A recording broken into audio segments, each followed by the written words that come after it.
వైఎస్ఆర్ జిల్లా బద్వేలులో పర్యటించిన MLC DC Govardhan Reddy కూటమి సర్కారుపై ఫైర్ అయ్యారు. రైతాంగంపై కూటమి ప్రభుత్వం పగ సాధిస్తుందని అన్నారు.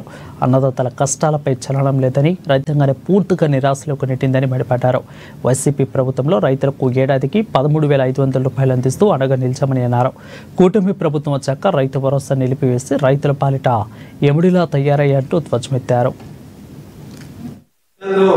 రైతన్నలు ఈ కూటమి ప్రభుత్వంలో ఎదుర్కొన్నటువంటి సమస్యల్లో మరి దీన్ని రెండు విధాలుగా మనం మాట్లాడవచ్చు. ఒకటి మరి సరఫరా విషయంలో, రైతన్నలకు సరఫరా విషయంలో. రెండోది వారు పండించినటువంటి పంటలకు గిట్టుబాటు ధరలు, డిమాండ్ విషయాల్లో రెండు విధాలుగా కూడా పెద్ద ఎత్తున మరి వాళ్ళందరూ కూడా నష్టపోతూ వ్యవసాయం ఎంత భారంగా పరిగణించిందో ఈ ఒక్క సంవత్సరంలో మనం చూస్తున్నాం.